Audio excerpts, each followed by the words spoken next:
Let's talk more about this with immigration attorney and policy consultant David Leopold. David, welcome.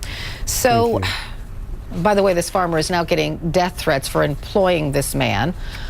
But this farmer insists that he thought that Rivera was in this country legally because he went through Social Security instead of E-Verify. Tell us what that means.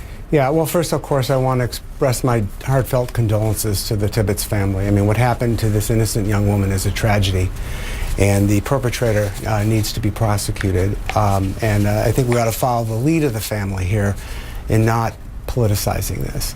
But in terms of Social Security, you know, the Social Security number verification system, which is, at least from the reports I read, what they use to verify his employment, is not meant as an employment verification system. I mean, that ICE on their own website will tell you that.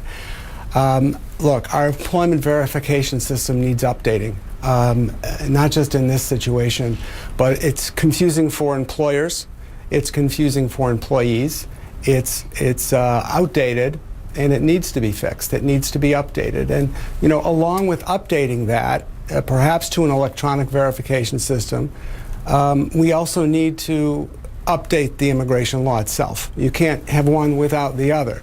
And so going forward, we do need to think very clearly and very soberly about what we're going to do with our immigration system, and we need to think about reforming it. So just to clarify, so E-Verify, the employer would go through Homeland Security, not the Social Security Administration. So is it not required that when you hire an undocumented immigrant that you go through E-Verify before you employ this person?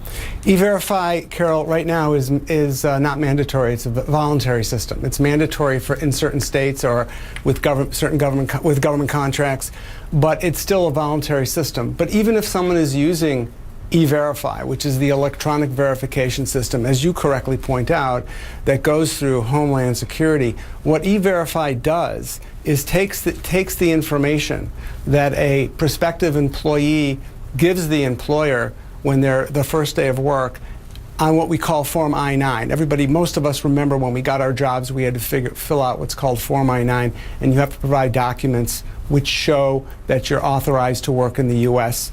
You know, U.S. citizen like myself, we could provide a passport. There's various documents.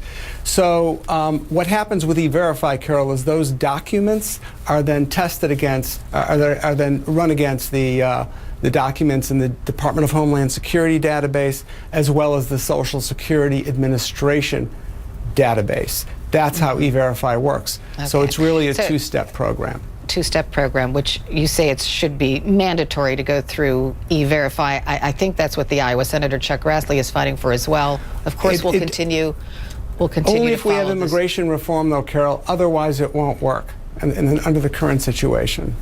Well, E-Verify could be considered. Right. Yeah. It's a tough road, I know, and I wish Congress would work at it, but it doesn't appear it's going to. Well, maybe the next Congress will. Maybe so. David Leopold, thanks so much.